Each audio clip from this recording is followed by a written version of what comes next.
Hello students, welcome to our channel A to Z পরীক্ষা। তো তোমরা জানো তোমাদের যে ইংলিশ প্র্যাকটিস সেট দিচ্ছিলাম ডব্লিউবি এসএসসি গ্রুপ সি এর যে এক্সাম আছে, সেখানে কিন্তু ইংলিশে তোমাদের 15 মার্কস থাকবে। হুম, যে প্রিলিমস এক্সামে কিন্তু সেই 15 মার্কস থাকবে, সেখানে তোমাদের 15টা ইংলিশের কোশ্চেন থাকবে, মিক্সড কোশ্চেন, ঠিক আছে, গ্রামার থেকে মিক্সড কোশ্চেন থাকবে। এগুলো কিন্তু তোমাদের কী করতে হবে, ভালো করে প্রিপেয়ার করতে হবে। তার জন্য বেসিক গ্রামারের নলেজ লাগবে, ইংলিশের তোমার বেসিক গ্রামারের বইগুলো পড়বে, ঠিক আছে, যেখান থেকে তুমি এগুলো পড়তে পারো, সাথে সাথে প্র্যাকটিস করতে হবে। আর আমি অলরেডি আগে দুটো প্র্যাকটিস সেট দিয়ে দিয়েছি, আজকেরটা নিয়ে 3 নম্বর প্র্যাকটিস সেট। তোমরা দেখো নিজেরা আগে পজ করে ভিডিওটাকে, নিজের একটা পেপার নিয়ে বসো, তোমাদের কতগুলো কারেক্ট হচ্ছে উইথ রিজন, কেন হচ্ছে না হচ্ছে আমি কিন্তু সব এখানে মেনশন করে দেবো, বলে দেবো, ঠিক আছে। তো সেই অনুযায়ী তোমরা পুরো ভিডিওটা শুরু থেকে শেষ পর্যন্ত দেখো। যারা নাকি এখনো পর্যন্ত প্রিপারেশন শুরু করনি, খুব তাড়াতাড়ি শুরু করে দাও। তোমাদের জন্য কিন্তু এই তোমাদের পরীক্ষা কিন্তু ধরো ডিসেম্বরের মধ্যেই কিন্তু শুরু হয়ে যাবে, ঠিক আছে, হয়ে যাবে হয়তো, মানে হওয়ার সম্ভাবনাটাই বেশি, ডিসেম্বরে কমপ্লিট হয়ে যাবে। তো এখন থেকে রোজ প্র্যাকটিস করতে হবে, পড়তে হবে, ঠিক আছে। তো দেখো, প্রথমেরটা দেখি কি বলেছে। I am writing this letter to apply for the post of teacher.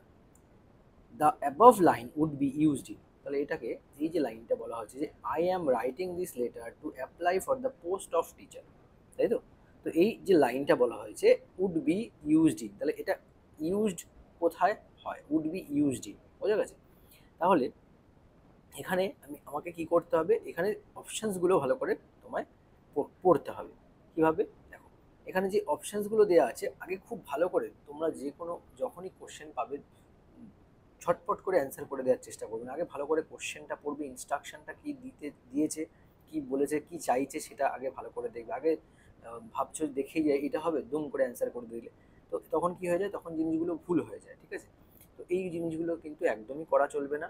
খুব ভালো করে তোমাদেরকে কী করতে হবে, অপশানসগুলো আর ইনস্ট্রাকশন যেটা বলা আছে সেটা কি দিয়েছে সেটা তোমায় আগের থেকে ভালো করে দেখে নিতে হবে, হ্যাঁ।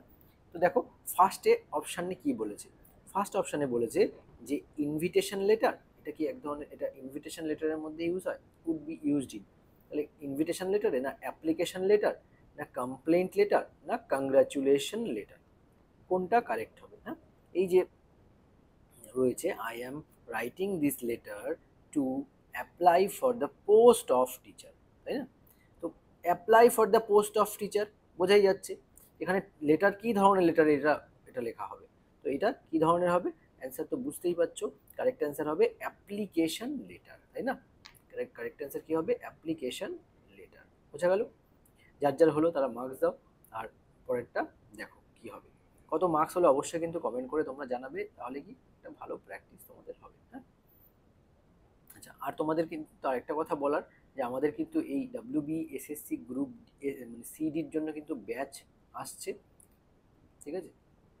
ব্যাচটা হবে অক্টোবরের সেকেন্ড উইক থেকে স্টার্ট হবে, সেকেন্ড উইক। তো অক্টোবরের সেকেন্ড উইক থেকে স্টার্ট হচ্ছে, যদি মনে করো জয়েন করবে, এখানে তোমাদের উইকলি 3 দিন ক্লাস হবে, ক্লাস, ঠিক আছে। উইকলি 3 দিন করে ক্লাস থাকবে, তার মধ্যে একদিনে থাকছে তোমাদের ম্যাথ, একদিন থাকছে জিকে আর কারেন্ট অ্যাফেয়ার্স, আর একদিন থাকছে ইংলিশ, ঠিক আছে। তো এই 3 দিন কিন্তু ক্লাস হবে। তোমরা যারা যদি মনে করো জয়েন করবে, এই 3 মাসের মধ্যে খুব ভালো করে প্রিপারেশন করবে, বেসিক্স ক্লিয়ার করবে, সেখানে তোমরা কিন্তু অবশ্যই কন্ট্যাক্ট করতে পারো আমাকে হোয়াটসঅ্যাপে, এই নাম্বারটায় মেসেজ করতে পারো, ঠিক আছে। আমি কিন্তু ফুল ডিটেলস তোমাদেরকে দিয়ে দেবো। আর খুবই মিনিমাম ফিজ আমরা এখন নিচ্ছি, যার জন্য এখানে কিন্তু তোমাদের অনেক বেশি বেনিফিট হবে যদি মনে করো জয়েন করবে, তো ঠিক আছে। তো দেখো পরেরটা কি বলেছে, neither of the players have scored any গোল।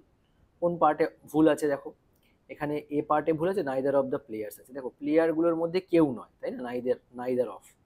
তার মানে কি হবে, আমার ভাবটা কি হ্যাভ হবে, হবে না, কি হবে, এটা হ্যাজ হবে, তাই তো। তাহলে এখানেই আমার ভুল আছে, তার মানে কারেক্ট অ্যান্সার কোনটা, বি, বোঝা গেছে। বিতে গিয়ে আমি কিন্তু টিক দিয়ে দেবো, ক্লিয়ার। এই জিনিসগুলো দেখবে সবসময় কি হয়, দেখো নাম্বারগুলো শেষে দেওয়া আছে, এবার তুমি ভাবছো আচ্ছা এইখানটায় ভুল আছে, তার মানে এটা এ, ধরে ফট করে ভুলে এটা অ্যান্সার করে দিলে, তার মানে কি হলো, তোমার কিন্তু পুরোটাই নাম্বার চলে গেল, তাই না।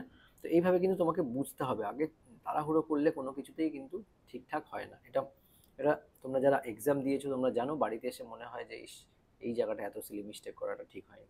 বাড়িতে করতে দিলে ঠিক আছে, কিন্তু এক্সাম হলে কিন্তু এই জিনিসগুলো হয়। হ্যাঁ, তো সেইভাবে কিন্তু তোমাদের শুরু থেকেই প্রিপারেশন করতে হবে। হ্যাঁ, আচ্ছা, পরেরটা দেখো কি বলেছে, দ্য ওয়ার্ড বেনিভলেন্ট মিনস, বেনিভলেন্টের শব্দটা যে আছে, এই বেনিভলেন্টের মানেটা কি? হুম, তাহলে বেনিভলেন্ট মানে কি? বেনিভলেন্ট মানে হচ্ছে খুব উদার, মানে কাইন্ড বলতে পারো এখানে, ঠিক আছে, কাইন্ড। তারপরে হয় ধরো জেনারাস, জেনারাস মানেও উদার, ঠিক আছে।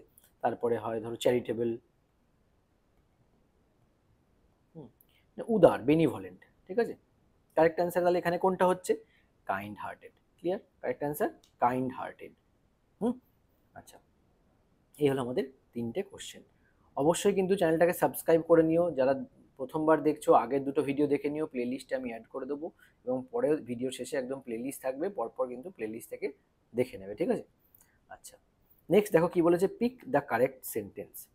হি is more preferable than me, he is preferable to me, he is preferable than me, he is more preferable to me. আচ্ছা, এইটা কিন্তু আমি আগেও করিয়েছি, যারা আগে আমার মিসলেনিয়াসের এগুলো দেখেছিলে, প্র্যাকটিস সেটগুলো দেখেছিলে, তোমরা জানো যে এই ধরনের জিনিসগুলো কিন্তু তোমাদের, যারা আবার আজকের ভিডিও দেখছো তাদের কাছে কিন্তু এগুলো কোনো ব্যাপার না, কারণ প্রেফারেবল, এখানে যে প্রেফারেবল আছে, হি ইজ প্রেফারেবল, প্রেফারেবলের পরে দেন হয় না, প্রেফারেবলের পরে কি হয়? টু হয়, ঠিক আছে, প্রেফারেবল টু, ঠিক আছে। কারেক্ট অ্যান্সার কি হবে? প্রেফারেবলের পরে টু হয়, তাহলে দেনগুলো প্রথমেই বাদ হয়ে গেল। এবার এখানে গেছে হি is preferable to me, he is more preferable to me. দেখো এখানে মোর প্রেফারেবল কিন্তু ইউজ করা যাবে না, ঠিক আছে, হি ইজ মোর প্রেফারেবল টু, বোঝা গেল কি বললাম? হি is preferable to me, more preferable নয়। হুম, আচ্ছা, প্রেফারেবল পরে আমরা শুধু টু ইউজ করতে পারি, দেন, দেনও আমরা ইউজ করতে পারি না, মোরও আমরা কিন্তু ইউজ করতে পারি না, ঠিক আছে। মোর, দেন, দেখতে পাচ্ছ এই যে মোর, এই যে দেন, এই সমস্ত কিন্তু ইউজ করতে পারি না। তো সেই কারণে কি হবে, দেখো এখানে দুটোই আছে, তো এগুলো ইউজ হবে না। কারেক্ট অ্যান্সার কি হবে? He is preferable to me, ঠিক আছে। Senior to me, junior to me, এই ধরনেরগুলো কিন্তু হয়। আচ্ছা, নেক্সট কি বলেছে দেখো, would you mind closing the door, would you mind closing the door. তো এই যে তুমি কি কিছু মনে করবে দরজাটা বন্ধ করে দিলে? তো এইটা কি ধরনের sentence? Above sentence is a command, polite request, suggestion, warning. কোনটা হবে? দেখো কারেক্ট অ্যান্সার কি হবে? এটা এটা কমান্ড হবে, পোলাইট রিকোয়েস্ট হবে, না সাজেশন হবে, না ওয়ার্নিং হবে, ঠিক আছে। প্রিভিয়াস ইয়ারে কিন্তু সেম টাইপেরই কোশ্চেন এসেছিল, আমি কিন্তু জাস্ট সেম প্যাটার্নে ফলো করে তোমাদের কোশ্চেন সেটগুলো দিচ্ছি। তো এটা কি হবে? উড ইউ মাইন্ড, কি এটা? পোলাইট রিকোয়েস্ট, তাই না? কারেক্ট অ্যান্সার কি হবে? পোলাইট রিকোয়েস্ট, বোঝা গেল? আচ্ছা, নেক্সট দেখো, the cat jumped dash the wall. তার মানে কি, এখানে দেখো প্রিপোজিশনাল এরর, মানে প্রিপোজিশন কারেক্ট কোনটা হবে, আমার প্রিপোজিশন সেকশনটা ভালো করে পড়তে হবে, ঠিক আছে। অনলাইনে তোমাদের সব কিছু গাইড করে দেওয়া হবে, যদি মনে করো জয়েন করবে অবশ্যই জয়েন করে যেও, এগুলো তোমাদের জন্য খুবই বেনিফিশিয়াল হবে যাদের পরীক্ষা আছে, ঠিক আছে, গ্রুপ সি এর ইংলিশ মেনলি, কারণ সিডি সবারই করানো হবে, ওখানে যাদের সি আছে, সি গ্রুপের জন্য কিন্তু ইংলিশটা খুব ভালো করে এখানে ফুল মার্কসই পাওয়া যায় একটুখানি পরিশ্রম করলে। আচ্ছা, the cat jumped dash the wall, মনে রাখবে জাম্পড ওভার দ্য ওয়াল হয়, ঠিক আছে, জাম্পড ওভার, কারণ ওয়ালটা ওভার কখন হয়? কোনো কিছু ওপর থেকে যাওয়া, এইভাবে, ঠিক আছে, কোনো কিছু ওপর থেকে যাওয়া, কোনো একটা, এখানে ধরো একটা অবজেক্ট এর ওপর থেকে যাচ্ছে, তখন সেটা হয় কি? ওভার, এই ক্ষেত্রে প্রিপোজিশনটা হয় ওভার, হলো। আচ্ছা, 7 নম্বরটা দেখো কি বলেছে, he did not went to school yesterday because he was ill. খুব ভালো করে দেখো, he did not went to, ঠিক আছে, আগের দিন করেছিলাম ডিড নট, এখানে ডিড নট রয়েছে, তারপরে কি আবার এখানে ওয়েন্ট, এটা কোন ফর্ম? ভি2, তাহলে গো, ওয়েন্ট, গন, তাই তো, ভি1, ভি2, ভি3, তাহলে ডিডের পরে কি আবার ভি2 ফর্ম বসবে? বসবে না, তাহলে আমার ভুল কোথায় আছে? ভুল আছে আমার ফার্স্ট পার্টে, মানে অপশন এ হবে কারেক্ট অ্যান্সার। ক্লিয়ার? আচ্ছা, নাম্বার 8 দেখো কি বলা হয়েছে, অ্যান্টোনিম অফ ট্রান্সপ্যারেন্ট। তো ট্রান্সপারেন্ট মানে কি? স্বচ্ছ, এর অ্যান্টোনিম মানে কি? অ্যান্টোনিম মানে বিপরীত শব্দ, মনে রাখবে কিন্তু, ট্রান্সপারেন্ট মানে কি? স্বচ্ছ, তো এটার বিপরীত শব্দ কি হবে? যেখানে কিনা কিছু দেখা যাবে না, অস্বচ্ছ হবে, তার মানে অস্বচ্ছ ইংরেজি ওপেক, ঠিক আছে, অস্বচ্ছ ইংরেজি ওপেক। ক্লিয়ার? এটা হচ্ছে কারেক্ট অ্যান্সার। নেক্সট দেখো সিনোনিম অফ র্যাপিড। এই যে র্যাপিড, অ্যান্টোনিম সিনোনিম তো থাকবেই, প্রিভিয়াস ইয়ারে এসছে মানে এরপরেও তোমাদের ওখান থেকে কিন্তু থাকবে synonym, antonym, appropriate prepositions, errors, এই সমস্ত সব কিছু মিলিয়ে মিশিয়ে ইংলিশে তোমাদের কোশ্চেন হয়, ঠিক আছে? সব সেকশন তোমাদেরকে কভার করতে হবে, হ্যাঁ। আচ্ছা, কি বলেছে? সিনোনিম অফ র্যাপিড, তাহলে র্যাপিডের সিনোনিম কি হবে? সিনোনিম মানে সমার্থক শব্দ, তাই না? র্যাপিড মানে ফাস্ট, মনে রাখবে, ফাস্ট বা কুইক, ঠিক আছে? এখানে দেখো অপশনস, কুইক এতে রয়েছে, এটা হলো আমাদের কারেক্ট অ্যান্সার, হলো র্যাপিড, মানে র্যাপিড রিলিফ মানে ফাস্ট রিলিফ হয়।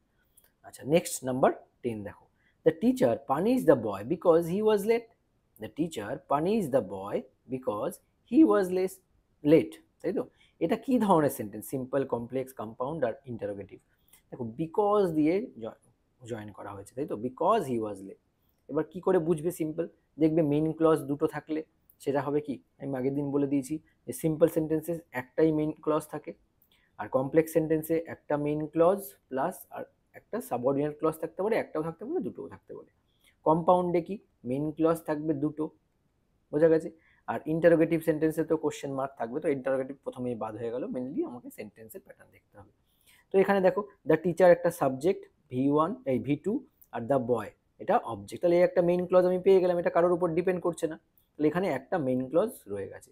বিকজের পরে দেখো বিকজটা দিয়ে এটা লিঙ্কার, এবার বিকজের পরে এটাকে এটাকে বলে কোঅর্ডিনেট কনজাংশন, ঠিক আছে? কারণ যখন মেইন ক্লজ দুটো এইখানে জয়েন হবে না, লিঙ্কার হয়, সাবঅর্ডিনেট ক্লজের আগে লিঙ্কার বসে, কিন্তু এইটা কোঅর্ডিনেট কনজাংশন দিয়ে জয়েন করা হয়। তাহলে কোঅর্ডিনেট কনজাংশন যে অর, বাট, বিকজ, এগুলো হচ্ছে কি কোঅর্ডিনেট কনজাংশন বলা হয়, হ্যাঁ। তো এটা কি দেখো, হি ওয়াজ লেট, এখানেও দেখো এটা একটা, এটা সাবজেক্ট, এটা ভার্ব, এটা অবজেক্ট, তার মানে এটাও একটা মেইন ক্লজ। তাই দুটো মেইন ক্লজ কোথায় আছে? দুটো মেইন ক্লজ জয়েন হচ্ছে কোঅর্ডিনেট কনজাংশন দিয়ে, সেটা হলো কম্পাউন্ড সেন্টেন্স। বোঝা গেছে? আশা করি বুঝতে পেরে গেছো, ক্লিয়ার হয়ে গেছে জিনিসগুলো। এগুলো ভেঙে কিন্তু তোমাদের ক্লাসে অনলাইনে বোঝানো হবে, ঠিক আছে? এগুলো প্রত্যেকটা জিনিস ধরে ধরে করিয়ে দেওয়া হবে, কোনো চিন্তার ব্যাপার নেই। ধীরে সুস্থে পড়াশোনা করো, ভালো রেজাল্ট হবে, ঠিক আছে? শুধু কি শান্ত মাথায় পরীক্ষার সময় তোমাদের সেই জিনিসগুলো যেগুলো জানো সেগুলো দেখে করে আসতে হবে। আচ্ছা, সাথে অবশ্যই কিন্তু লাইক করে দিও যদি তোমাদের মনে হয় এরকম ক্লাস দরকার, ভালো লাগছে, ঠিক আছে, তোমাদের জন্য প্রয়োজন, তাহলে কিন্তু অবশ্যই কমেন্ট করে জানাবে। তোমাদের রেসপন্সের উপর ডিপেন্ড করছে আমরা তোমাদেরকে এগুলো প্রোভাইড করবো কি করবো না, ঠিক আছে? যদি তোমরা বেশি বেশি লাইক করো, শেয়ার করো, কমেন্ট করো, তাহলে বুঝতে পারবো হ্যাঁ রেসপন্স তোমাদের থেকে ভালো আসছে, দেন এগুলোকে কন্টিনিউ করা যাবে, আদারওয়াইজ অন্য এক্সামের জন্য করাতে হবে, ঠিক আছে? তো তোমরা অবশ্যই কমেন্ট করে জানাবে কেমন লাগছে। নেক্সট 11 নাম্বারটা দেখো, এ গ্রুপ অফ বিজ।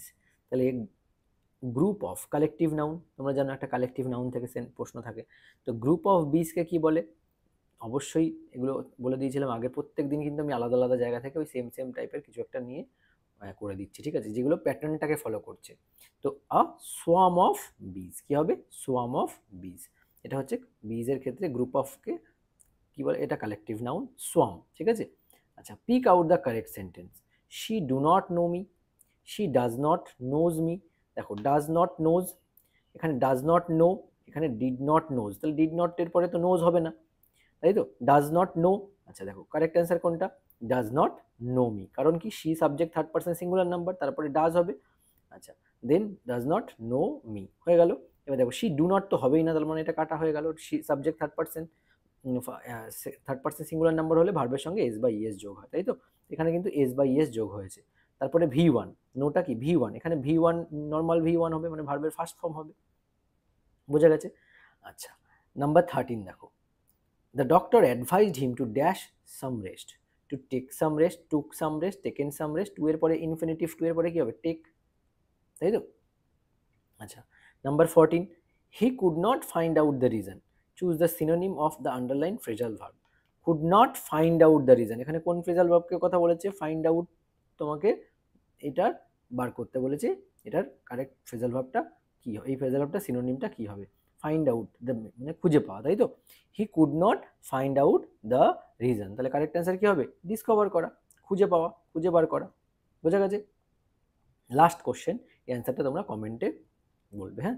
The thief gave up himself up to the police, correct phrasal verb বলেছে, গেভ আপের ফ্রেজাল ভার্ব কি হবে? এটা ডু কমেন্ট, এটা হোমওয়ার্ক ধরো, ঠিক আছে? আর কার কত মার্কস হলো 15 নম্বরে তোমরা অবশ্যই কিন্তু জানাবে। আমরা এরকম প্র্যাকটিস সেট প্রায় 100টার মতন প্র্যাকটিস সেট অনলাইন ব্যাচে প্রোভাইড করব।